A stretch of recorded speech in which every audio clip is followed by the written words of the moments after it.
Jai Baba to all of you. Jai Baba. Jai Baba. Thank you.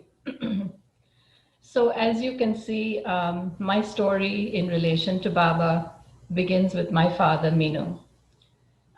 Minoo was a mighty soul, I will say. I will share a few pictures along with my talk and hopefully share some good stories about his very adventurous life in relation to his master.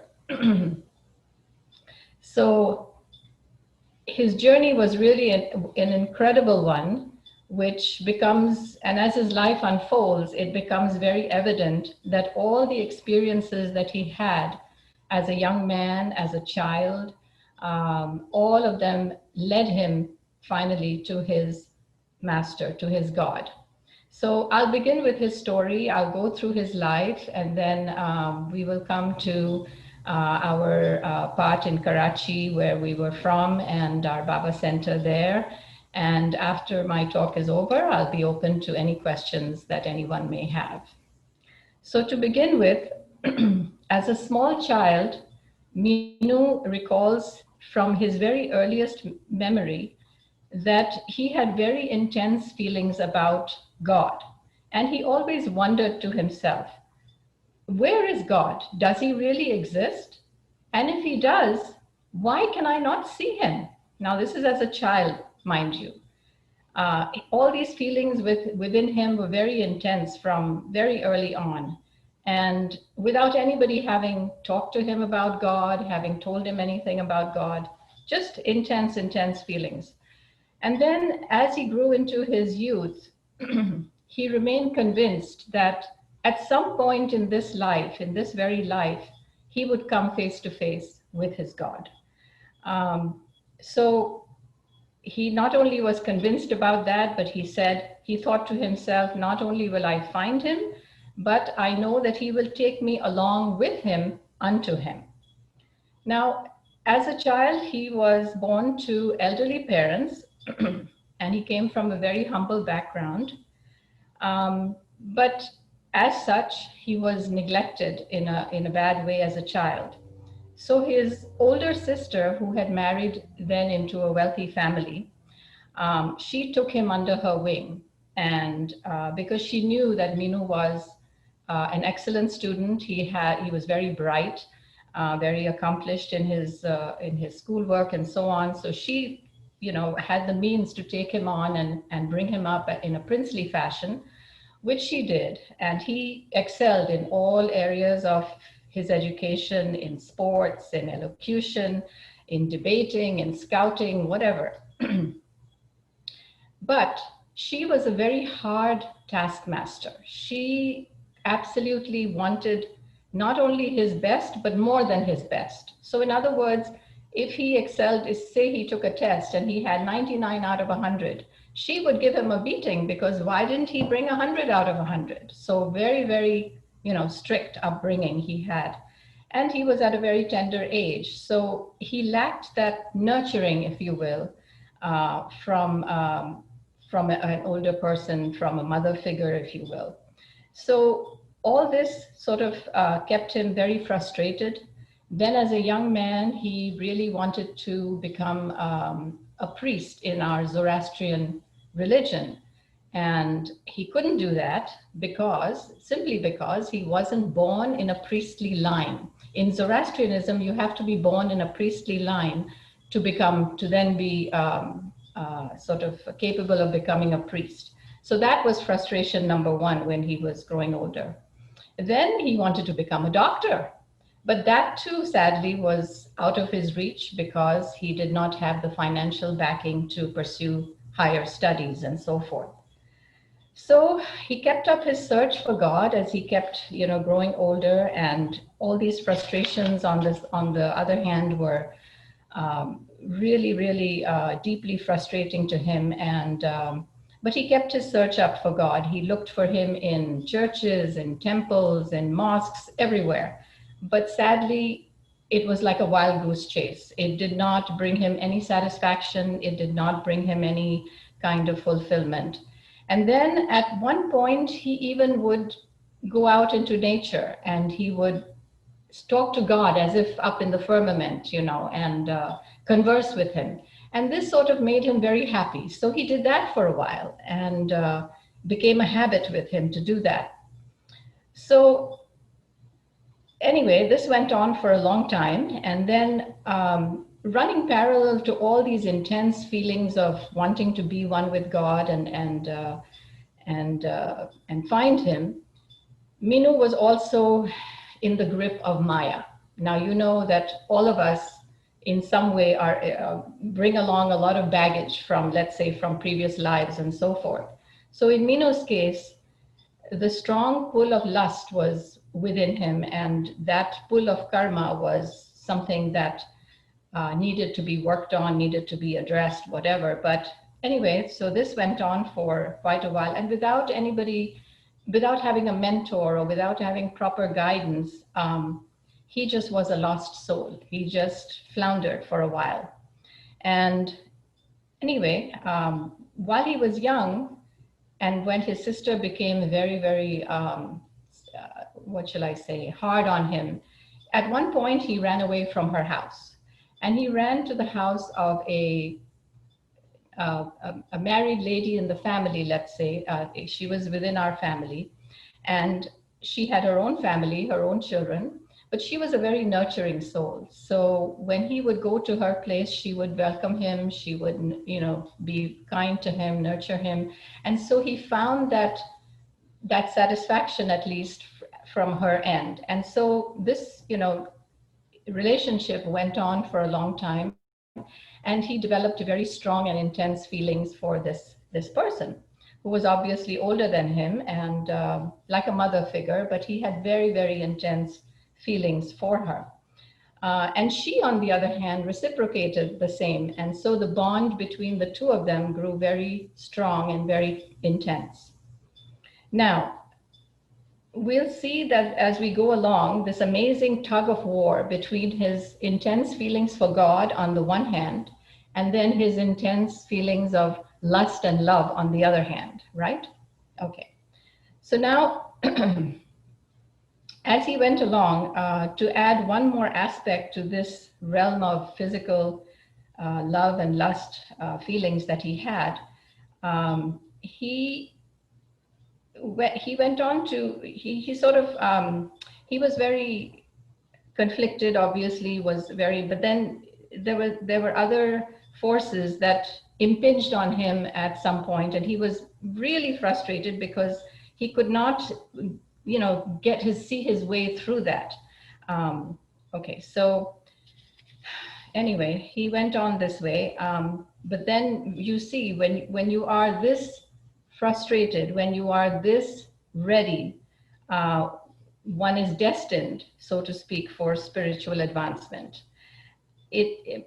Baba even said that at one point, that when one comes to the height of lust and love, you are then predestined to meet the master. So as the saying goes, when the pupil is ready, the master will appear. So now, in his young age, Minoo had 4 friends, and that slide is, of course, Baba with Minoo sometime in the late 40s, I believe. All right, so anyway, so he had 4 friends who were spiritually inclined from high school, and they were just as keen to find their own spiritual, way and so forth. So the 4 of them decided that they would go in 4 different directions to find God. And if any one of them did, they would inform the others. All right.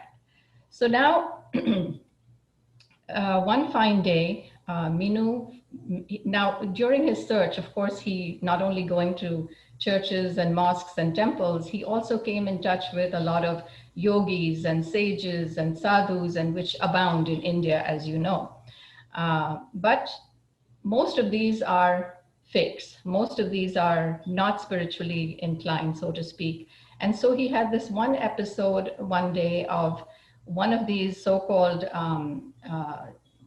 spiritual people who was actually just a psychic with occult powers, very powerful occult powers. And he he started to commit an offense on Minoo. And Minoo was at that point so disgusted with the whole episode of life till that point. He was just totally disgusted. And he said to himself that if God is God and he knows who he is, and and if I am supposed to, if he knows my love for him, then he will rescue me. And if that doesn't happen, then he was ready to let himself go and just take his own life. That's it. So he was sounding a complete and,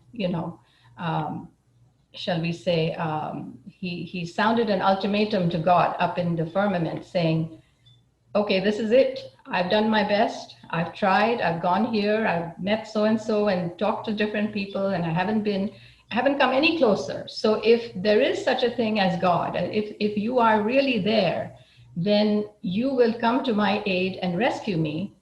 Otherwise, I will end my life. I've had it. So the appointed day was chosen. The appointed hour was midnight. And Minoo, without telling anyone, took himself out into the hills outside of Karachi. And he was there just waiting for that hour to appear. And he thought to himself, if I am to be rescued, I will. Otherwise, this is it. Believe it or not, just before midnight, miraculously, he hears a voice, Minoo, Minoo. And it's one of his 4 friends who had gone out into the, into the world to seek God as well, comes shouting up the hill. And Minoo says, how did you even know I was here? How did you find me? And he said, he was told by a yogi in Karachi, a certain yogi. He was given this hint or given this instruction to come up to the hill and to tell Minoo to forget what he was thinking, not important, just come with me. So this friend brings him down and introduces him to this yogi, who is actually a spiritual person on the path, and he introduces him. And Minoo is shocked to see that this yogi actually was a teacher of his, a PE teacher in school, and somebody by the name of Master Ram Sundar. So Ram Sundar Pandey. So Minoo is blissfully happy that he has been rescued. And this incident, I feel, is one of the very unusual circumstances that shaped Minoo's destiny. And you'll see further why. Okay, so he meets up with Master Ram Sundar Pandey, and he's blissfully happy in his company. So the yogi says to him that, Minoo, you are a great soul. Your last few lives were sadly lost, were not, but this life of yours is important, and you will see why. So with that, he teaches Minoo. He gives him a few mantras to learn. Now, mantras are silent recitation of certain, sayings or whatever that the yogi teaches him. And he said these mantras will protect you from danger, such as snake bites or gunshot wounds. And then he also gave Minoo a sacred thread, which he told Minoo to keep on his person, and which would further protect him from all the evil forces and save his life. So cautioning Minoo, he says, don't take any of this lightly. This will all come to, you'll see, you just do as I say. So Minoo mutely obeyed the yogi, although he did not understand any of this. But he felt instinctively that there was some supernatural power that was guiding him in his quest. Now, he had also been a scholar, a very avid scholar of spiritual literature. And in one of them, he very joyously found one of them called the Kabir Vani. He came to know that God does come to on earth, in human form during certain spiritual periods. And at last, he was very satisfied that at least he had found God, if only in a book. And then further, he was excited to find that this period, this very era when where, in his lifetime was one of those periods. So he was more than happy to hear that. And then something else curious happened at that time, where in one day he set about collecting all the images of the previous avatars of the previous prophets that had come to earth, which are Zoroaster, Ram, Krishna, Buddha, Jesus, and then ending with his ideal in life at the time, who happened to be at that time the mayor of Karachi, a Zoroastrian priest, a Zoroastrian figure who was very, very constructive in his work in Karachi for the Zoroastrian community. So he was like a mentor to Minoo. Anyway, so he took all these images and he made what he framed, he had them framed, and then he had them mounted at the head of his bed, calling this the ladder of ascent. Okay, so beginning with the mayor at the bottom and then going up in reverse chronological order to Zoroaster. And he was convinced that one day he would rise to the acquired height to find his God. This was his ideal. Now, then one day the yogi told him, he said, you will be doing parade. And that didn't make any sense to Minoo because at that time he was working in an insurance company as a clerk. However, very soon after that, he found himself enlisted in the Central Police School, and with his training in the city of Nasik, he was sent to Nasik in India. Now, mind you, all this is happening in British India, which is not divided yet. So from Karachi, he travels to Nasik. Now, before he departed Karachi, the yogi came to see him off at the docks because he sailed from Karachi to Bombay first. And before he sailed, the yogi bowed down to him and he garlanded Minoo. And he told him that in a certain direction from his school in Nasik, he would travel in a certain direction, and that he would find what he was looking for in that direction. So Minoo did not realize at that point how important this prediction would be. Now, two important events that occurred when he arrived at the police training school in Nasik. This was in 1932. So the two incidents illustrate the importance of Minoo's association with this yogi Pandey in Karachi, and further prove that it was divinely orchestrated. So on the first evening when he arrived at school, he went out, into the fields to have his usual talk with God. And he was, while doing that, he was sitting on a stone. At the same time, one of the officers in that school at a distance saw something and thought it was a target. And so unwittingly, he fired at the target, which was Minoo. Okay, some servants saw this happening and they rushed to Minoo to, see him, but he was unharmed, no injury, nothing. He was just miraculously unharmed. Okay, so that was the first incident. Then the next morning,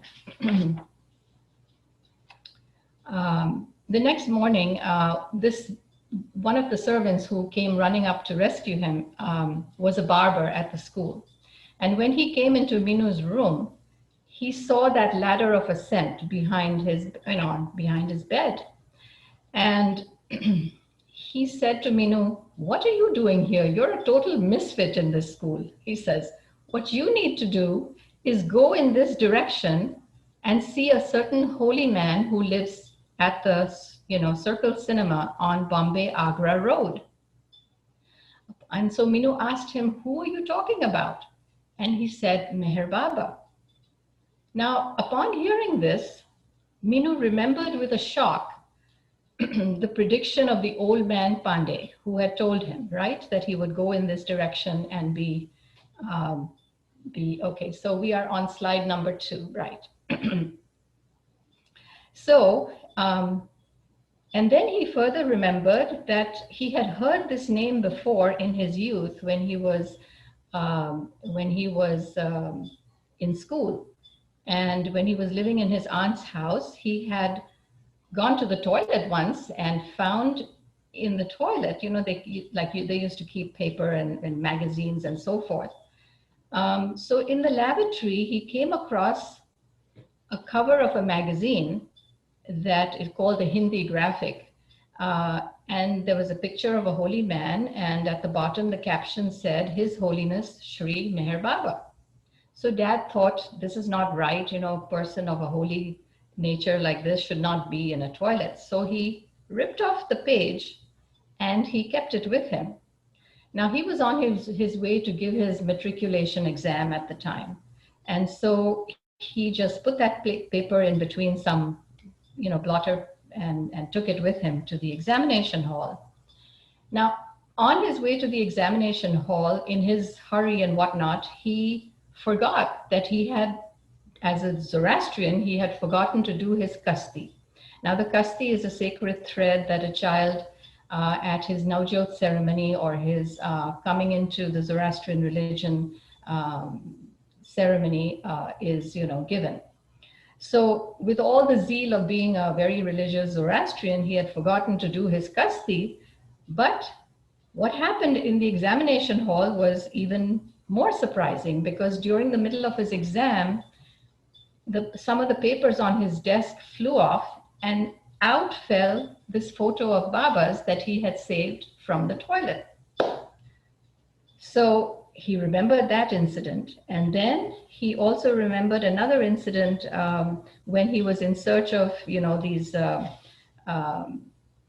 famous souls, religious, spiritual souls and such. He remembered that he was playing billiards one day with his friends, and somebody mentioned that Meher Baba had come to Karachi and so he wanted to rush off to meet him, but they said, no, he's already sailed. So he remembered these two incidents from his youth that, he had heard of this name Meher Baba. So he thought to himself, all right, I've met sages and so-called saints and sadhus, and none of them have worked out. What difference? Let me go and meet this Meher Baba also. So he set off on the auspicious day of, January 17, 1932. And Minoo states in his diary, this was the happiest day of my life. We'll go to the next slide, please. So on his way to see this Meher Baba, he had fully armed himself, he said. He dressed in his usual white garments. He had a locket of Zarathustra with him, Zoroaster, and he had his sacred holy thread, which was given to him by the yogi, and his sandalwood mala, which is like a rosary for prayers. And so fully spiritually armed, he said he went and, went to meet this Meher Baba. So he comes to the given address, and he was met by 3 disciples. One was a Hindu, one was a Muslim, and one was a Zoroastrian. So that was Ramju, Vishnu, and Dadachanji. Each of them came one by one to the gate and asked him who he was. And he said to them each separately, I am a pagal. Now, pagal in Hindi means mad person. I am a pagal, come to meet an elder pagal over here. And he knew this sounded crazy. He knew this sounded absurd. But he also knew that if Baba was really who he said he was, he would recognize what Minoo had just indicated. So he says he's come to meet a similar type of pagal who resides here. So with that, these poor fellows had to go in and give Baba his message, and he did, as idiotic as it sounded. And then, lo and behold, who comes out but Baba? And he comes out and he stands in front of him about 20 yards away. And the minute Minoo sees Baba, within him, he is convinced, and a voice says, Minoo, here is your God. So When Baba first appeared to him, Minoo writes in his diary, he appeared young, strongly built, strikingly handsome, and clean shaven. His eyes were fascinating, but above all, he had a broad, charming, unforgettable smile on his radiant face. Now, he wore a long white robe-like garment with a hip-length collared coat of cream color, and he was holding a small wooden board. There and then he felt this was it. His search was over. His journey had come to an end finally. So Baba calls him into the room inside, and he seats him down on the floor. And with Chanji interpreting on the right, Baba asked Minoo what he wanted. While keeping perfectly silent, he starts lashing out from within. All the pent-up frustrations, all the agonizing details of his life so far came just pouring out of him, but silent. He didn't utter a word. And he said to Baba, I've met all of you people, you think you're spiritual, you are rogues and cheats, and you lead people on. And he just went on and on. And finally, Baba let him, empty out as best he could. And then when he was finally done, Baba said on his board with Chanji interpreting, I have heard you completely. It is since your birth that this instinct is there within you. Do not worry. Do as I say. Forget I. Every night, go to sleep in thoughts of me. Then began the verbal dialogue, and where Minoo unburdened himself further, and he told him everything that had happened ever since his memory began and his long, long search for God. He fearlessly then told him about his meeting with the yogi in Karachi and all the paraphernalia, spiritual paraphernalia that he was given. And he confessed he thought to all these childish things. And Baba said, this is not childish. It is this that has brought you to me. And then he further stated, you are connected to me since past lives. I have to repay the debt I owe you. Not only you love me, but I love you. So we'll go to the next slide, the next two slides actually, one after one. So this is Baba in the 30s, and these next two slides just happen to be my favorites. So I just threw those in there. But this is what Baba did look like. And this is, of course, Baba in Portofino, which just holds a very, very special place in my heart. This location, these pictures, I don't know why, but it just does.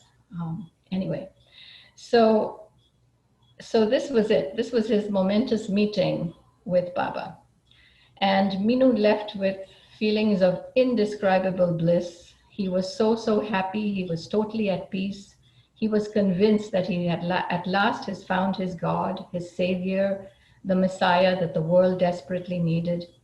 He realized that all his efforts to this day had not been in vain, that it was all the circumstances and happenings that had brought him to this point. And then he also remembered instances in his childhood that came to him at that time. And one of those was that as a child, he remembered that his old African night watchman, they used to have a watchman in those days in Karachi, who used to look after the premises at night. And so this watchman told him one day that, do you know that God comes and sits by you and caresses you while you're sleeping? And Minoo found this to be very odd. But as it turns out, in those days, in the early 1920s, it was, I think, 1923, when Baba was on his way to Persia at one point and also on his way to Quetta, that he had stopped in Karachi. And it absolutely fit. I mean, he knew that that was true. In later years, he found this was so true. And so, and at that point, Baba was staying only a few houses away from where Minoo was staying.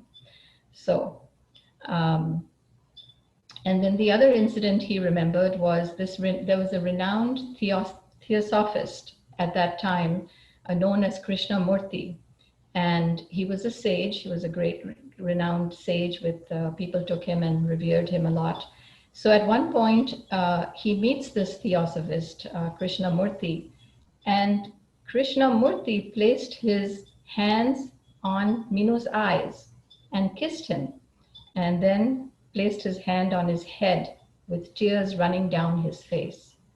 So who knows, it just goes to show me that I don't know what his past lives were, obviously, but that he was a great soul in some way. He was ready for this lifetime. So without a doubt, all these experiences and his entire life to this point had been a prelude of events and circumstances that had brought him to his master's feet. So he was blissfully happy. He was 100% ready to obey Baba in every way, and felt that, but this was just the beginning. This was just the beginning. So his initial meeting with Baba was over. Now the training would begin as a disciple, because he committed himself 100% to Baba. So he would, of course, after meeting Baba in Nasik, he would sneak away from his school and come to be with Baba at where he was in Nasik. And he would ignore all the rules and regulations of the school. And Baba would sometimes even turn to him and say, "Aren't you worried? Aren't you going to be late to get back at such an odd hour?" And Minoo would be, "Baba, it's all in your hands." So he was not concerned about that. And certainly he was. So Baba said at that point, he told him that, "When I feel in a twinkling of an eye, I shall lift you up. Don't worry. I promise you, I take your responsibility." So now we come to 1933, and it was the occasion of Baba's brother's wedding, Baba's brother Behram's wedding in Ahmednagar. And Minoo was also, in Nasik, I beg your pardon, this was also in Nasik. And so Minoo was also included at that point, and they had a small darshan program. And in that time, Baba said to people around him. Now, Minoo always said his life with Baba is an open book. There's nothing for him to hide, because if you come to that point in your life when you are so ready to be taken on by the master, what you share then with the world is doing his work. Is if somebody else is helped by viewing your journey, then that is doing Baba's work, right? So he said to everybody, Baba said to people around him at the wedding, that Minoo is ready he is perfect from top to toe. Only his eyes are very bad. Now that was an open hint that opened the door to future guidance by Baba to Minoo about his lust issue. Okay, so he started his training with Baba, and Baba was to teach him about implicit obedience. So at one point, in a very small way, Minoo disobeyed him, in that Baba told him at that particular darshan to go have his lunch at a certain time. And Minoo unwittingly just hung around. So after a while, Baba called him. He was very, very angry, and he sent him away. He said, "I don't want to see you. Go away. I just don't want to see you." And he sent him away. And Minoo knew that he was very, very miserable. He was absolutely distraught that, what had he done? Why did Baba just reject him like so? And then finally he realized, after a while, Baba called him, forgave him, and said, "My smallest wish is to be obeyed." And this is your first lesson, that whatever I say, even if it is the smallest thing, I told you to go have lunch and you unwittingly stayed. That was not good. So you must obey absolutely. My every wish has to be obeyed. So that was Minoo's first lesson in obedience. But Baba lovingly, of course, forgave him. So now he had the privilege of being in Baba's company, being with the Mandli. And Baba told him many times that you are one of my intimate circle of 120 disciples. So Minoo stayed there. He took part in various activities with the Mandli. He played games with Baba, such as marbles and cricket and carom and ping pong and cards. Of course, the famous Laris card game that was played very often, and Minoo was a part of that. So, but at this time, he was also suffering physically from bouts of severe bouts of acute appendicitis. And Baba would sometimes give him a mixture of lime juice and ice cream, or at one point, he even gave him a raw lemon to eat, which Minoo ate, consumed the whole lemon, the seeds, the skin, everything, you know. Anyway, and then he would be completely distraught sometimes being separated from Baba. Now that he had found Baba, he wanted to spend, of course, every second with him that he possibly could. And he would be very overwhelmed and very agonized when Baba would go on his trips, either to the West or wherever he would go. And at those times when he would finally come back to, meeting Baba again, Baba would say to him, he would console him just like a mother. He would be so loving, and he would say, "Leave everything to me. I am doing my best." So then he instructed Minoo to go back to Karachi because his training had come to an end as well. And he goes to Karachi for a short while, and then comes back and returns to Nasik in 1933. So at this time, he was struggling with his feelings of anxiety and whatnot. But at this time, Minoo says to, I'm sorry, I forgot one episode during Behram's wedding. So during Behram's wedding, Baba asked Minoo to give a speech very spontaneously.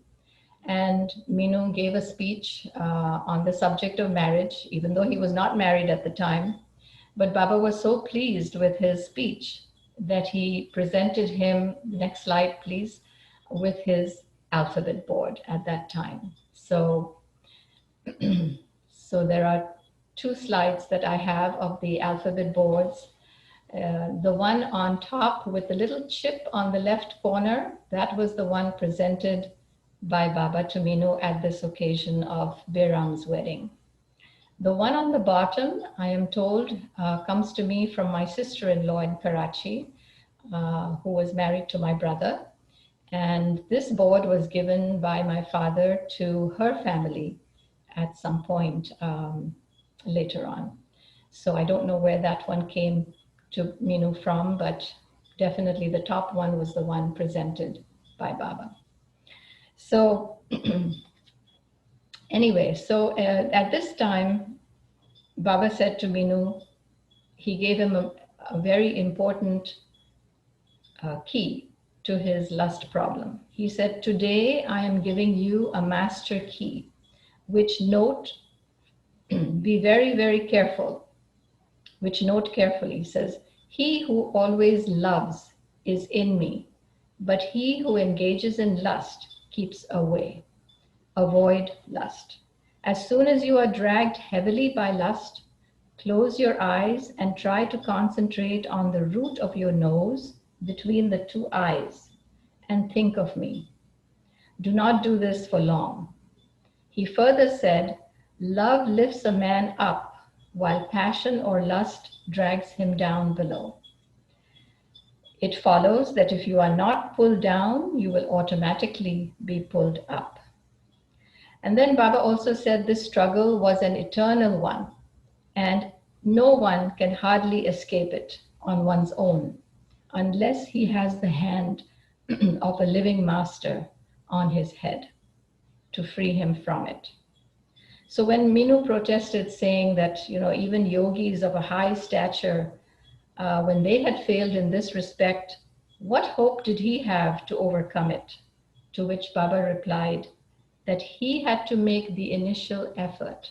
No matter how many times he fell, he had to keep making that effort to then be worthy of Baba's grace. So,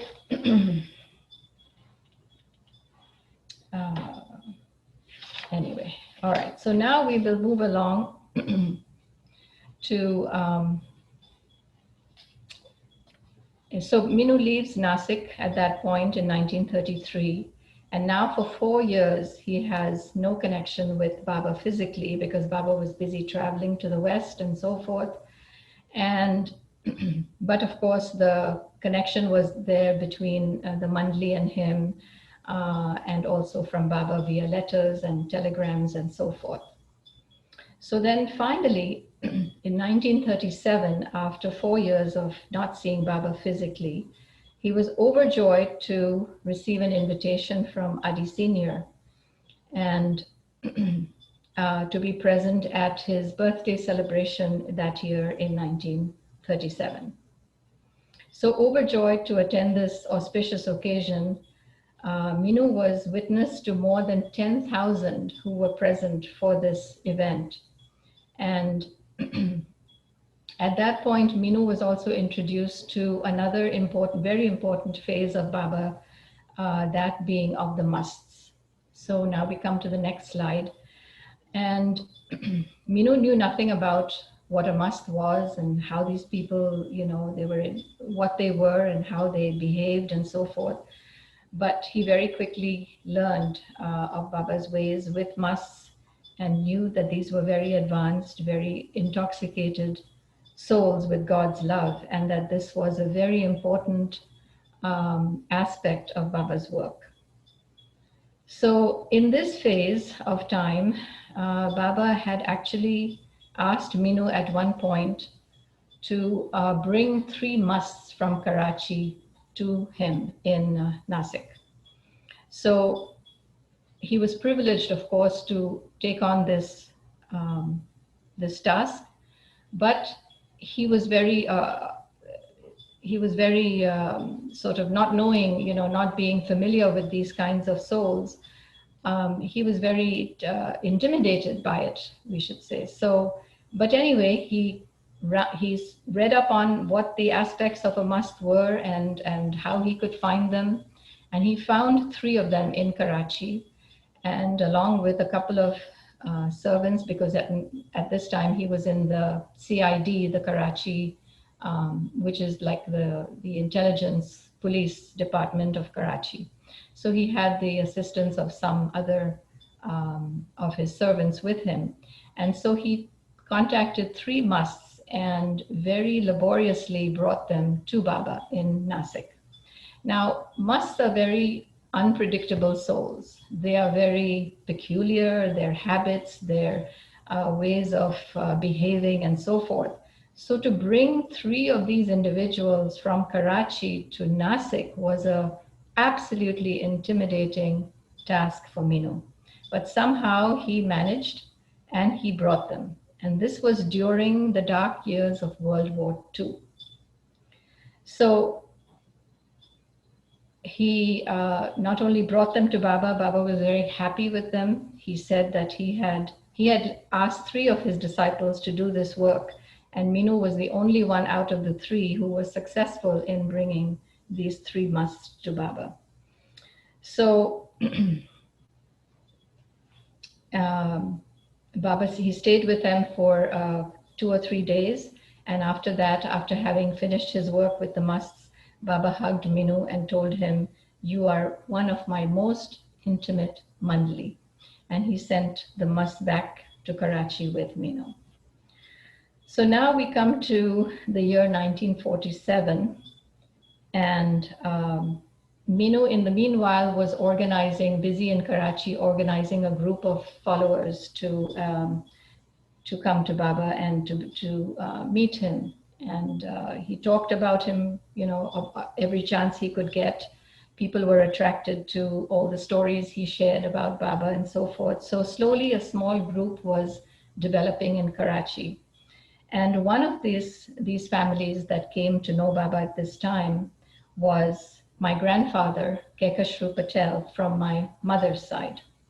Okay, so this was in 1947. And so obviously, because Binu was now knowing Kekashru Patel and his family, he also met Freni.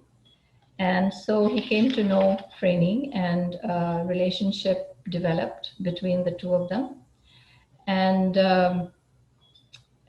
so in 1947, he came to Baba and introduced some of these families to him.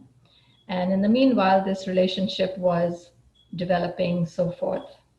And of course, Minoo would share that with Baba, told him that, he had met Freni and that he wanted to make Freni his wife and to be married to her. And Baba agreed to that. And so Baba said to Minoo at one point, when he gave his permission to be married to Freni, he said, marry Freni, marry Freni, marry Freni, 3 times. So anyway, when she first came into the family, there's my mom who's garlanding Baba and taking his darshan. I think this was in 54, but we'll come to that. But anyway, she met him in 49, I believe, for the first time, along with a lot of the Karachi Baba group. So, okay, now we come to, right. So he met Freni in 47. He developed this relationship with her. And finally, in 1954, he married Freni, and they were married in February of 1954. So at first, his involvement with this young little person. Now, my mother was 20 years my father's junior. So Dad was 44, Freni was 24 when they married. And at one point, when he first had come to know her, it sort of interfered with his relationship with this other elderly lady in the family who he had very intense feelings with, and so forth. But she at first rebelled against this union, but finally, when Baba okayed the marriage and they did get married, then things settled down, and life was more harmonious, I would say. So anyway, then comes 1954. Now Freni is pregnant with yours truly, and there's another darshan in Ahmednagar, which the Karachi group was invited to attend. And so Freni, who was then pregnant with me, comes to this darshan. And this was held in Wadia Park, I believe, in Ahmednagar. And so they're at this darshan in Wadia Park. Another story that came to my mind and I jotted down was that there was a large gathering. There were more than 1,000 people there this was in Wadia Park. And Freni and Adi's mother, Adi Dubash's mother, was standing at the periphery of the group. And Freni, being pregnant with me, was tired at one point. Now everybody was standing, mind you, including Baba. And Freni, being tired, chose to sit down. And she and Adi's mother they were at the edge of the crowd, and they sat down. Immediately, Baba noticed that, and he called them up and he said, "Hey, I'm standing up. How come you're sitting down?" So Minoo and Adi, who were standing behind Baba at that time, they got a good chuckle out of this. So immediately, of course, very embarrassed, my mother and Adi's mother stood up. And so that was one little funny, humorous incident that happened then. So then in December of 1954, yours truly makes my debut into the world. And at that point, I came December 9th. And so Minoo, of course, as with everything in his life, he sent off a cable to Baba in India. Now, at that time, Baba was in a period of very strict seclusion. No correspondence was being brought to him. Everything that came from all over the world was collected and just kept aside. So along with that, my father's telegram was also kept aside. So now for 5 months, I had no name. My father was, my mother's parents were up in arms. They would fight with him and say, you're being silly. You're not naming this child. What is wrong with you? And Minoo just stuck to his guns. He said, when the time is right, Baba will send her name. So for 5 months, I had no name. Even my initial birth certificate said Baby Kharas. So anyway, this went on till April of 1955. Now, the only thing that Baba had said about his seclusion was that if any one of his close disciples were to pass away, that information should be brought to him immediately. And then as it turned out, very sadly, or not, all Baba's doing, Adi Dubash, who was my father's cousin, used to live right behind our house in Karachi. And Adi had two sons at that point, Mirwan, who was the older, and then Homi, who was 4 years old at the time. So one day, very sadly, in 1955, Homi fell from a second-story window and died of severe head trauma, and he passed away. So when news of Homi's death reached Baba in India, he came out of strict seclusion for a brief period. And at that time, all the collected correspondence was brought to him. And one of them, of course, being Dad's telegram. So what did Baba do? He lined up, I am told, he lined up his entire women monthly, and he pointed first to Mera and he said, now there are too many times I've given your name, so no Mera. Then he looked at Mani, who was next, and he said, too many times your name also has been given out. And next was Dr. Goher. So next slide, please. So here's my namesake. So Baba said to her, what do you think? Should we name her after you? And Dr. Goher said, Baba, your wish? So Baba says, done. So a letter was written at that day, which was very auspicious for me, April 21st, 1955, that Baba had Erich write a letter. Next slide, please. So this is the letter that I have in my possession to this day, where Erich writes, Baba has named your sweet little daughter Goher. And in parentheses, the word Goher in the Persian language means jewel. So this was the letter sent by Baba. And as you can see, Dad's scribbling on the top, to be presented to Goher when she is big enough.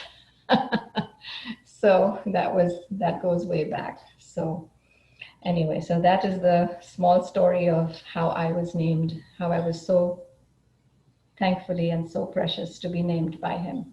So I cherish this, of course, so very much. Then in 1955, next slide, Minoo happened to go to Baba again in September of 1955 for yet another darshan. And along with him, he took this photo of mine to show Baba. And he presented it at one point when he met Baba, and he said, this is Goher. And Baba took this picture in his hand and he rocked me back and forth, just like that. So as you can see written around the picture, this photo is touched by Baba, so on and so forth, writes my father. And so I have that precious relic with me as well. So now we come to my first, one more picture. I will go to the next one. Yes, this is also a picture of the darshan at Wadia Park.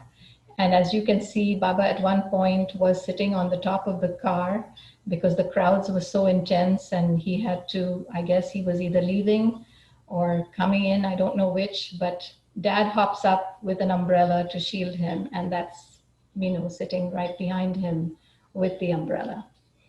So that is the darshan at Wadia Park as well.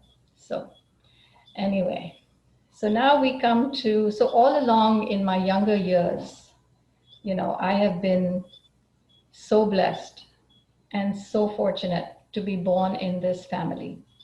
My father is one of the most courageous people I know. What he has gone through, I witnessed as a child growing up. His total love, his total dedication, his total everything was Baba once he came into Baba's contact. Nothing in his life would be done without Baba's permission. Um, everything was everything was Baba. So I grew up with a home filled with Baba pictures. I mean, it was like a Baba museum. Every wall was decorated with different images of Baba. In the dining room, we had Baba eating. In the bedroom, I remember the picture with his 2 feet up, And even behind my bed, Dad had made the carpenter who made my bed uh, put a frame, like put a hole in the bed rest, the what is it called, the backboard of the bed, and he had a picture even of Baba in there. So, needless to say, I just grew up with Baba all around me, and it was natural for me to take him as God. God, and I mean, this was God. I was born, and I knew who God was. How wonderful is that? I even remember going to school and thinking to myself, sometimes being, how children are, and sometimes you get bullied in school, sometimes you get taunted, whatever. And I was often the recipient of that because I was literally a wallflower. I mean, so shy in my younger days. So other kids would be, tempted to tease me, to taunt me, whatever. And I wouldn't say anything or rebut, but I would always think to myself, they don't have one thing which I know I have. I have God with me. So, anyway, so that was my little comeback to them. So now we come to my first physical meeting with Baba. And I want to take you back to before 1962 when all the talk about the East West gathering was coming up. And excuse me. Um, there was a sense of excitement within me building that really came to a fevered pitch. And I was not even 8 years old at the time, 7.5, I remember. And it was time to go to Baba in Pune in November of 1962. And I just felt the excitement kept building and building, and I couldn't wait to I was so excited. Oh my goodness, I'm going to see him physically for the first time. How awesome is that going to be? Here we are in November 1st, 1962, and I find myself at the gates of this beautiful palace, Guruprasad. Next slide, please. And this magnificent palace, and I was awed, and there were thousands of people, I remember, that day who had come for Baba's darshan. And somehow instinctively, I mean, I was told that the whole darshan was going to be in the back of this gorgeous palatial palace, and that, that the darshan would be held there. So I remember walking towards the back of the palace and seeing the pandal with the thousands and thousands of people collected there. But instinctively, I knew that Baba would be somewhere behind me on a stage. And how I knew this, I don't know, but I did. And I said to myself, I don't want to see anything. I just want to walk straight. And the minute I turn around, I want to see Baba. That's it. And that's exactly what happened. I walked past the stage area, and then I turned around, And there he was sitting on the stage. And I cannot even tell you what the feeling was within me at the time. I was so overwhelmed. I just remember standing there and gazing at him for what seemed to be like an eternal moment. I don't know how long that was, but the joy within me was so great. It was unbelievable. Um, anyway, so the darshan program was on, and everybody was there. I remember a lot of the Westerners were, the ladies were on the left side, the gentlemen were on the right side, and the Westerners were up front, and we were seated somewhere close to them. So all of a sudden, the afternoon comes, and boom, the skies open up, and the heat was intense, I remember. And then when the skies opened up, it just poured. I mean, it was so sudden when it happened that it took a lot of us unawares when that happened. So obviously, all the people in the front of the pandal were drenched to the skin. And Baba was concerned about the Western women being in this situation. So he asked all of them to come inside and be with the women mandli, who would help them to, get out of their wet clothes. So along with them, I found myself also ushered into the women mandli quarters. And very sweetly, everybody was scrambling around, everybody was finding clothes for everybody else and so forth. The women mandli were just dashing around, getting everybody out of their wet clothes. And then at one point, Mani comes to me and with this dress of hers, and she puts that dress on me. And mind you, it was, of course, I was only all of 3 feet high, so it was very long on me at that point, and she didn't want me to trip. So she had a blue ribbon that she, hoisted the dress up, and then she tied the ribbon around my waist, and I was fine. I was in Mani's dress. So anyway, and then as it turned out, next slide, please. So this was the dress that Mani put me in at that time. Now, after the darshan was over in 62, we came home to Karachi, and lo and behold, in a few weeks, this dress arrives in Karachi, and Mani sent it to me, saying in an envelope, which I think is in the middle, and it says, "To Baba's sweet little Goher." And so she sent me this dress as a keepsake for that time. And then, as it turned out, in the early 90s, I believe it was 95, when I visited Mehrabad again with my family at that time, my 3 children. Next slide, please. I thought I would surprise Mani. And so by now, I was able to fit into that dress, you see. So I was wondering if she would remember. So I wore the dress and when I went to meet her, and there we are in Kushru quarters where she used to work. And I said to her, "Mani, do you remember this?" And she looked at me, she was so happy. She was like, "Yes, of course I do." And so that was a beautiful moment that I shared with her. And of course, this is one of my very treasured relics. So the next physical meeting I had with beloved Baba was in 1965. Oh, I'll come to the next slide. Yeah, this was, I'll take it back. We go back to 62. And I forgot to mention one thing very sadly, which forgive me, I forgot. In 1960, I had a brother, Meherji, who was born into our family. And Baba came to know about him even before Dad could send a telegram or a letter saying that we had a son born into the family. So Baba right away, he had heard about Meherji's birth, and right away he sent a cable saying, he sent a little postcard actually, which I have also. Name your son. Baba today has named your son Meherji. So he was named Meherji.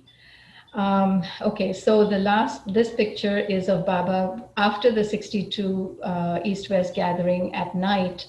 Baba was taken around in a car to show him how the place was decorated and lit up and so forth.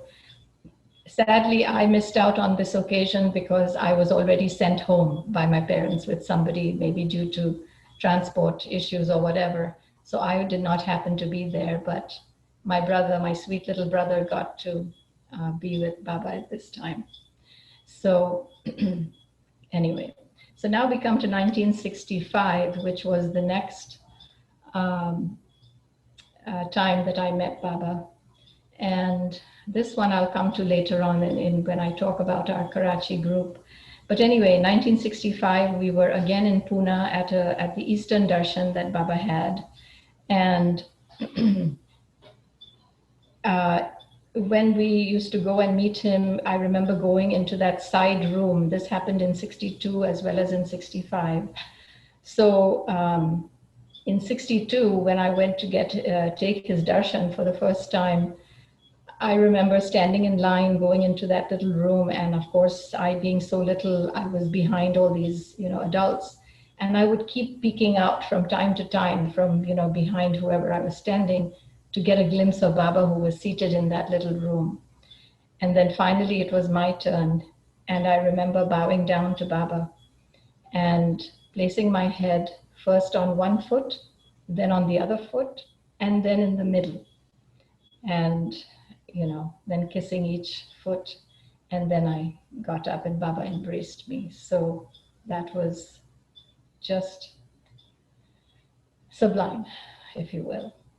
And then in 1965, the same thing, we used to go to Guruprasad from time to time at that time and take Baba's darshan in that little room. And this time when I bowed down to him, he said to me, "Oh my, see how much you've grown." I said, "Yes, Baba." So at this time, 65, also I remember, after taking Baba's darshan, he sent us out to visit with the women mandli who were sitting outside on the veranda. And so I remember going and being with Mera and Mani and all the women mandli. And Mera at that point asked me to sing a song. Now, as I've said before, I was super shy at that point.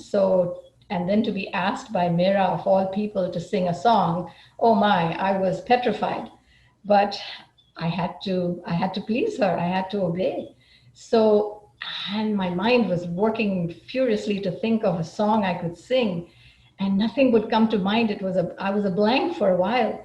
And then finally, the only song that popped into my head to sing was this song that we had learned in school. It was a spiritual that some of you may know, called "Swing Low, Sweet Chariot." So I learned that song in school, so I sang that to Mera and the women mandli, and they were very happy. They were pleased. So that was 1965. And I believe that was the last darshan that most of our Karachi group had with Baba. So now I take you to 1969, which is after Baba had dropped his body. And our Karachi group, if you remember, Baba had already planned this darshan in Pune. He said it would go on with him in a reclining position. I'm sure you remember that. So all of that. And so when the Karachi group were preparing to come for this darshan, we had already applied for our visas. And at that point, of course, India was India and we were in Karachi, which is now in Pakistan. And years ago, when this had, before all this had happened, and when Minoo was even in his days of fighting his demons and not wanting to be without Baba, in his physical presence and so forth, Baba said to him at one point, "I have put you in Karachi. So be at peace and be there. It is me that wants you there," kind of thing.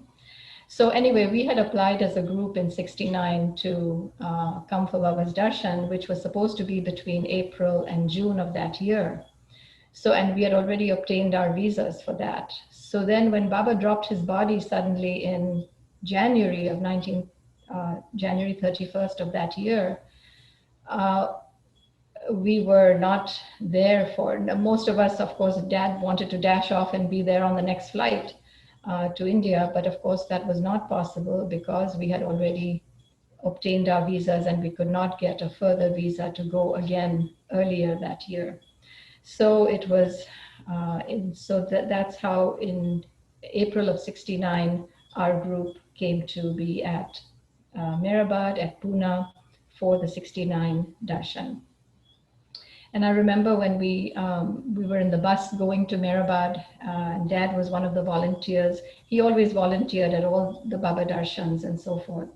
As soon as we were on that Mehrabad road, and as soon as he saw Baba's Samadhi come into the view, he just jumped up and shouted, Parvardigar Meher Baba Ki Jai 3 times, and the whole bus resounded with his Jai. So anyway, and then in Pune, of course, I remember all the Westerners being there, the whole bunch from New York, and the Sufi group that had come, en masse. And I remember hearing for the first time the American Aarti, which was sung by Hank Mindlin. And that is one of my favorite Aartis today. So anyway, and on the veranda at that time in 69, there was a journal that the Mandli had kept for people to sign in. And at one point I took the opportunity and I recorded within that journal, United in your love forever. So, anyway, now I will take you to Karachi and our time there in all through the years. So as I said, Dad was the epicenter of the Baba group in Karachi, and our house therefore was the Baba Center. We had Baba meetings every 25th of the year. And when everybody that was wanting to know more about Baba, people that were Baba followers would come to our home, and we would have Aarti performed first along with the prayers, the 2 prayers. And then Dad would enlighten us with some of his knowledge, some of his stories and so forth. And so during the course of his life and during these meetings, I came to know of most of his stories with Baba. And then also we had different events which we celebrated, Baba's birthday, Silence Day, so forth. And sometimes we had guest speakers that would come from either out of town or that they would have to speak, or some of us, some of Dad and our own Baba group would pick a topic and speak on that.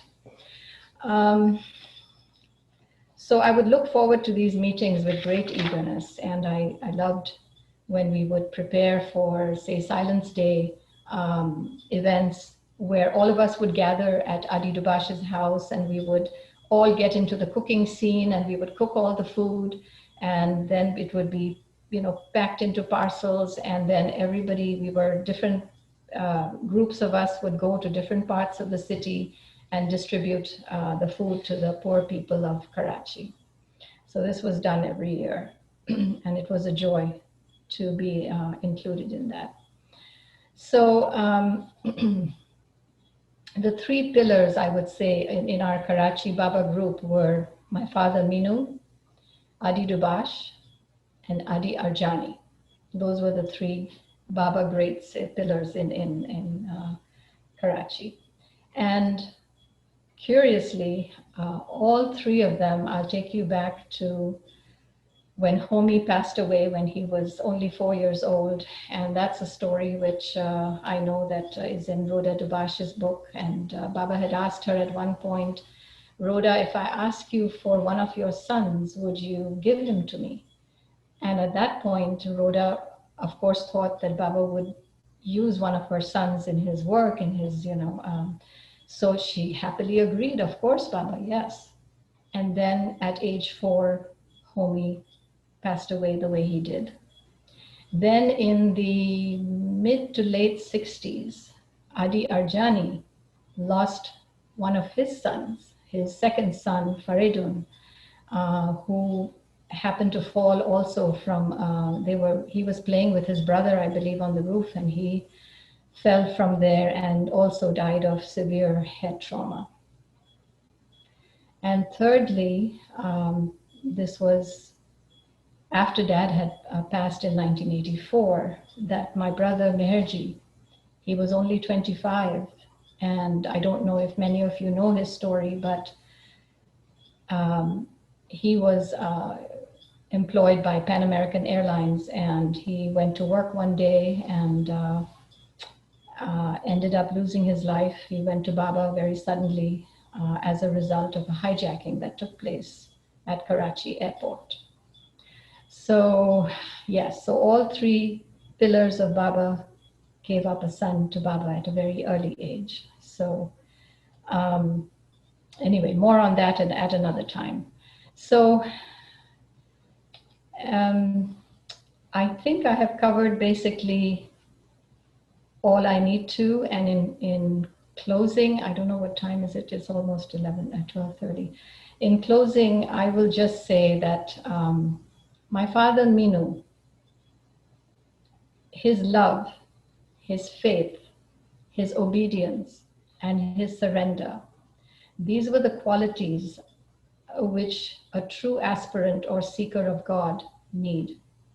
His intense longing for God, his relentless search, which inevitably led him to the feet of his master, his implicit faith and obedience to the master's wishes, and finally his total surrender is what it takes for a soul to have earned the master's grace.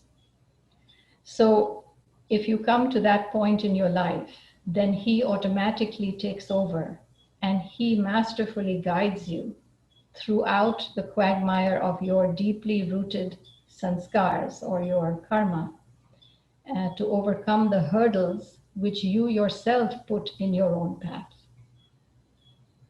So this was the destiny of my father Minoo, who was a true God seeker. And so anyway, Dad had always kept a diary of his life experiences with Baba, and Baba had told him to keep writing that diary. And when he passed away in 1984, unfortunately, he did not at that point have the means to, or had not come to the point of completing this work. So after he passed in 1984, I then took it upon myself to make sure that his diaries were published. And as you can see, the result is the God Speaker. And I have only highlighted very few stories from this book. If this work has helped even one soul to come to Baba and to overcome whatever they're experiencing, then Baba's work is done. So with that, I take your leave. I gracefully say, Parvardigar Meher Baba Ki Jai. And I invite you to ask. I'm open to any questions you may have. I was at the 1969 Darshan, and on the day that we went by bus from Pune to Ahmednagar, excuse me, I think your dad was on the same bus that I was on, and I was very, very impressed with how serious and intense your father was. Yes. He just made a deep impression on me, and so I just thank you for your story. Thank you for sharing that. Thank you, Chris. Jai Meher Baba, Goher ji. Jai Meher Baba. It's nice to hear so much, because I was very happy because firstly, the present generation doesn't know much about Minoo or anything. Yes. Do you have any stories with Pilumosi? Pilama. I know he knew Pilamai in Karachi. That's Baba. Because Baba said her to be my spiritual sister. Sister, correct. Yeah. And I believe that is, I believe a lot of people came to Baba in Karachi via Pilamai, and Dad also Yeah. knew her very well. However, I do not recall her coming to our home. So I think that it must have been in the 40s. I don't know how long her life was. I had never met her. But Yeah. I know that Dad had known her and was in deep contact with her, yes. Yeah. Earlier And years. most of the Karachi people in those time, like Adi Dubash, Rhoda, Yes, and then Feni and Zareen, yes. and the other one is, of course, you might be too young to know about Jamshedji Mehta because he was the sheriff of the Karachi, probably. He was the mayor A of lot of Karachi. flowers. Yeah, Yes, yes, because I personally know Adi Arjani and Dolly Arjani, yes, very soft couple yes. and all. And it's very nice once again. Yesterday only I heard about Meherwan Dubash speaking Yes. for her Hyderabad Center. And Angela today, would be another good yeah, speaker for you. yeah, Mirwan. yeah, And while I'm thinking of it, there's another Mirwan. I don't know if he's in touch with your group, but Mirwan Mystery in yeah, Pennsylvania would also be a great yeah. speaker. Yeah, And he's also a very good speaker, Meherwan Mistry. he would have Yeah. lots to share, lots more than I do. Thank you so much. I really enjoyed listening in your own words how Baba touched you and your family so deeply, so sweet. First-hand account is the best. Reading a book, one thing, but to hear it from you was just extra special. So thank you so much. Yes. In front of Guruprasad. I want to tell the story of this picture. Okay. Yeah, because it's interesting. Yeah. This is obviously a Guruprasad in the early 60s, 61 to that kind of thing. Yeah. Goher remembers him as a child. Yes. And here's how this picture came to be, this photo.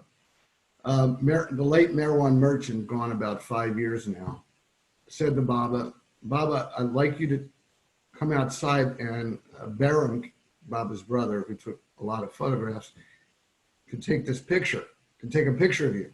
So the three of them went outside, and Meherwan said to Baba, Baba, let me go into Guruprasad and get a cloth or a towel or whatever that is for your feet. So we went inside, and Baba stood on that cloth. Now, here's how I found out about this story, because it's an obscure story. So I have a picture of this. We have a copy of this picture in a frame in our house, and it was in our TV room, and my wife had gotten it. It was a blessed picture from Ursula Reinhardt, who Goher knows because she had stayed with the family. Yes. And on the anniversary of Ursula's 40th meeting or whatever it was, and meeting Baba in 66. So I have this in a frame in the living room, in the TV room, and Meherwan's staying with us, and he's wandering around the house looking at things. And he says, do you know how that picture came into being? I was the one who initiated that. And the story I just told is what had happened. So Baram's obviously in front of Baba taking the picture, and Meherwan says, I'm to the right of Baram, or, Baram's right. So that's how the picture came into being. We have it now in our bedroom, and I see it all the time. It's on our Baba bookshelf. So our picture of this is blessed by Baba himself, given to Ursula, who gave it to my wife, Karen. And that's how that photo that is endlessly on Facebook came into being. I wanted to share that with you, Goher, because that's what he looked like when you saw him. That's right. That's exactly how he looked, yes. And I did forget to mention, from time to time, we had a lot of visitors come by and stay at our house in Karachi, a lot of Baba lovers from all over the world. The first one I remember was Mick and Ushi, like Alan said, Mick and Ushi with their dog Sita and Robert Dreyfus. Nearly died, yeah. And the three of them had come in a minivan because they came via land, the land route from Europe, and they traveled, and they were the hippie generation at that time. And they stayed with us for quite a while, I remember, and then subsequently went and visited Baba as well. And then, No, they didn't make it. They had seen Baba already. They were waiting to go back into India. go back. That's all of that. They never made it in. They ended Right. up at the crossroads. Oh, okay. So it was on their way back then. Then I'm confused. I was young at the time, but I remember them staying, and they stayed for quite a while. Mhm. And then also Irvin and Edward Luck, they came in the early 70s when Irvin was doing the recording of different people. And then Aloba came once and stayed with us. Yes, and that was quite interesting too. He was really something. To speak, is that good? Yes, Yes. I can hear you. Okay. Goher, Jai Baba. Jai I'm Baba. Bhagwan Nanji. You know the family well. Well, first time I saw your dad, I mean, in 54, and it's a long story. We were sent with the Westerners to take them to Mehrabad. Yes. And I attended the big Sahavas at this Badia Park. Yes. And that was, and I was a absolute, not to believe, I was a disbeliever at the time. And here I see Baba, because it was such a big crowd that so everybody couldn't get a darshan. So I remember your dad holding an umbrella over Baba, and Baba on top of the car, and your dad holding the umbrella. Yeah, okay, that's one of the pictures.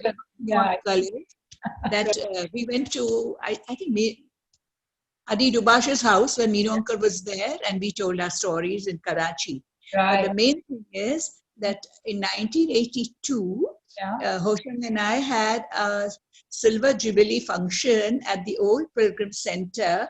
Right. And Mani, actually 19 January was a wedding anniversary, but it was still close to Amar Titi. So Mani said, let's have it on a later day. And she chose Valentine's Day. And your dad happened to be there in 82. Right. February. Yes. And he was so sweet. He, when we raised the toast, he said, well, any day, any Dadachanji day is a Baba day. Right. And, very sweet of him to say that, And do you know that we still have it on our movie. Yeah. So I just want to share that with you. And of course, your mom Preni was my friend. Right. Jai Baba. It was beautiful, beautiful, Goher. How Auntie, you also know that February 14th was mom and dad's wedding anniversary too. So.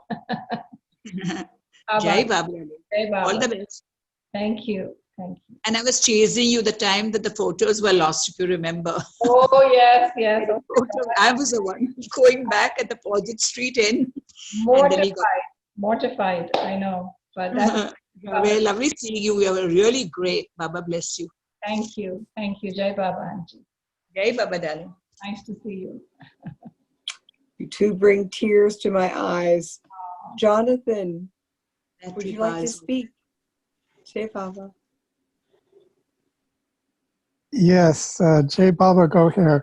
I really love the stories and I just wanted to share that as my path would have it, in October of 67, I arrived and spent a week in Karachi at the International Hotel. I was in the Air Force and I was stationed in Peshawar, and so we were in Karachi for a week.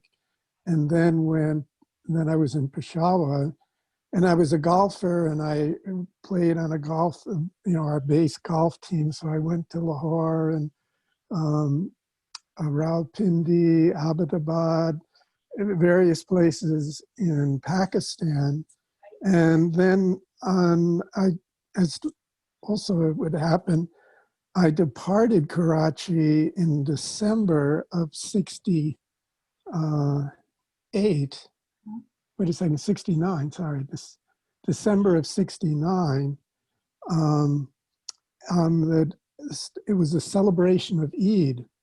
And so we were walking around Karachi during, all the lights and the festivities. And so actually I said 67. I went there in October of 68 and then left in January.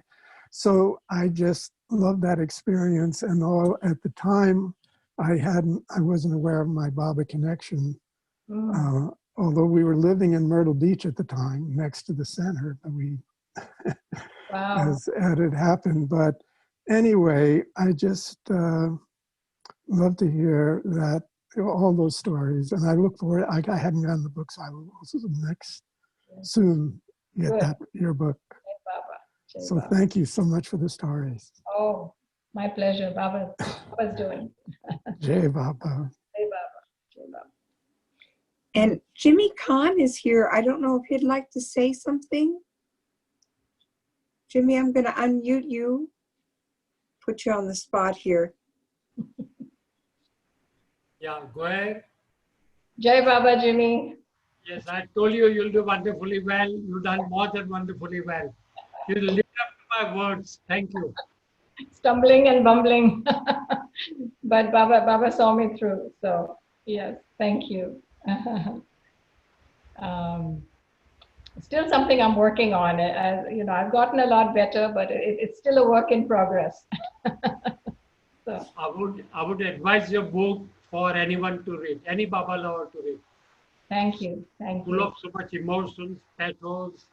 As I said, if it helps even one soul to come closer to Baba, then our work is done. And Many more. Yeah. And Dilshad, Dilshad. am I saying that right? Yes, that's the way my name is pronounced. Thank you, Jai Baba. Thank you. Jai Baba. Gohar or Gaver, I don't know how to pronounce your name because Gohar. Baba always said go and then a her, Gohar.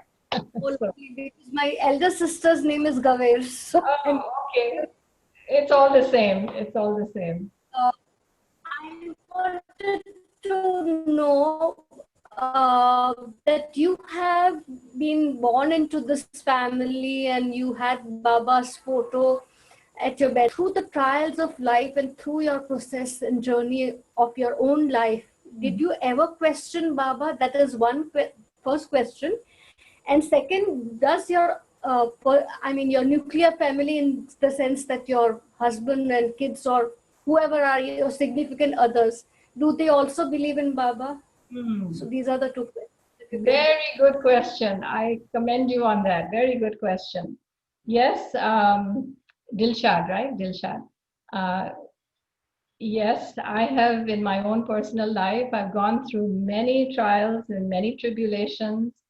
I could share, those are stories for another time, but all through them, and believe you, some of them have left me mentally fatigued to a point where I was just ready to give up, because I had tried every which way to come to peace and nothing worked, and on the physical level, until I finally openly surrendered to Baba, and I said, Baba, now whatever it is your wish, your will. Whatever happens, I will take it as your will.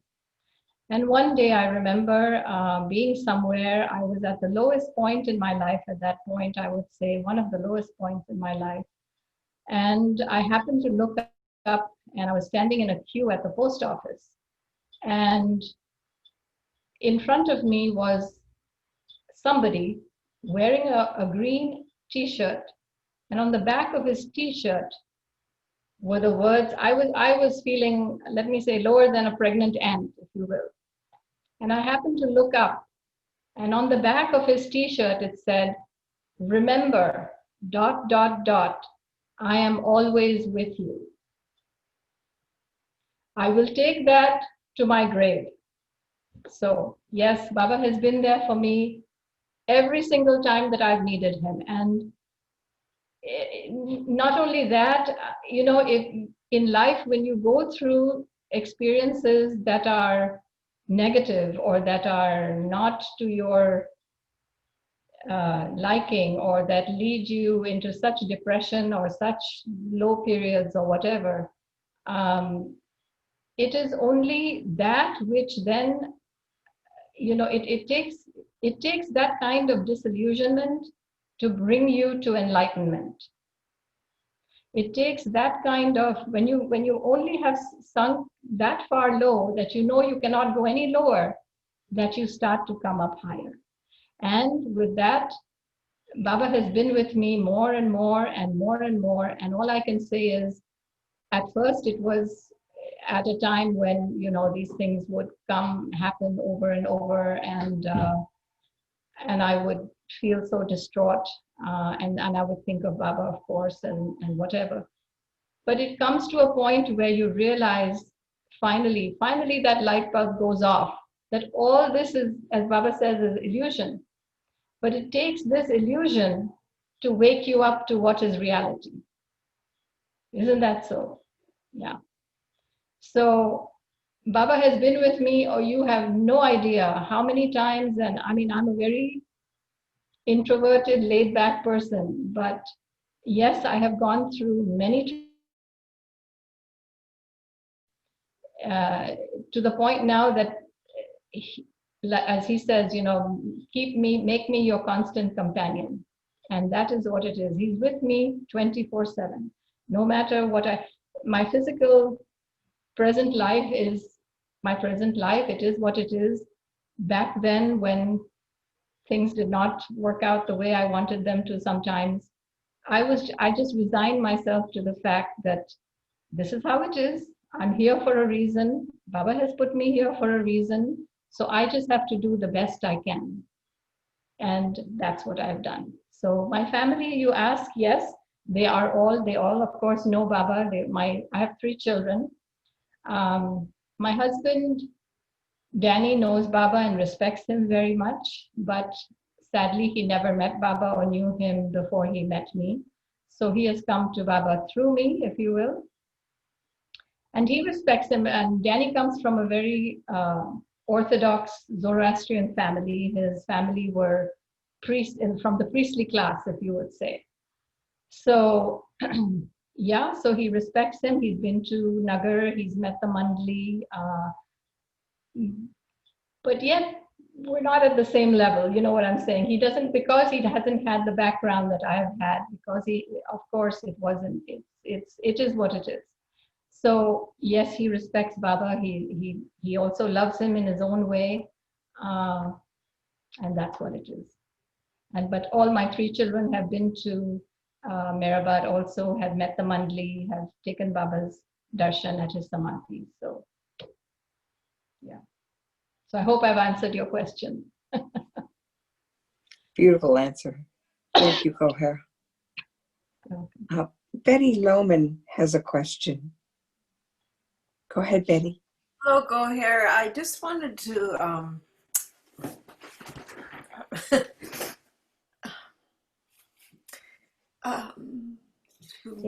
oh dear, to honor you. Oh, please. You tell a very intense and difficult story of your father. Mm-hmm. You do it so well. I appreciate it. So welcome. So welcome. Jai Baba, be at peace. Yeah. See, that's the whole point of sharing, isn't it? Isn't it wonderful to have this medium where, in spite of what we have going on in the world right now, that we can even share the way we do. So that also is Baba's grace. Yes. Avatar Baba Ki Jai. Goher, you knew Gulzarine in Florida, in Orlando? I heard of her being here, but I had never met her here, no. And lately, before she passed, I believe she also was afflicted with Alzheimer's in a big way. So Gulzarine's granny and Baba's mother were sisters. Shirin Mai and Daulat Mai were sisters. Okay, so who was good? That's right. So I was always wondering about that, because I heard from a cousin of mine in Maryland that Gulzarine was related to Baba. And yes, Gulzarine's daddy and Baba were first cousins, like Masi Masina. Masi. So it was her maternal grandmother and Shirin Mai who were sisters.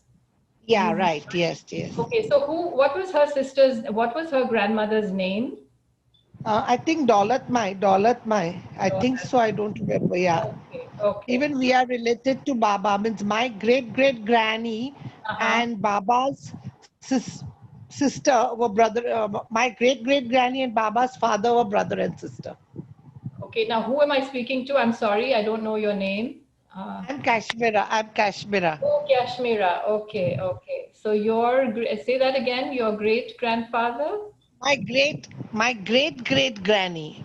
Oh, great. And Baba's father were brother and sister. I see, I see. Okay. Wow. What a Means, small. Beram's wife Perrine was my mummy's Masi. Oh, I see. I see. All those interconnections. Yeah, right. Yes. Yeah. Yeah. So lovely to meet you. Thank you. I was very small when I saw Baba. Yes. Did your cousin see her also? See Baba also? Gulzareen, did she ever meet Baba? That I don't remember. I don't remember that. But Baba used to go to their house in Karachi. Yes, yes. So she must have, I'm sure. He Yeah. must have, yeah. So. Even her husband expired. Gulzarin's husband also expired just recently, few months back. Yes, I heard that.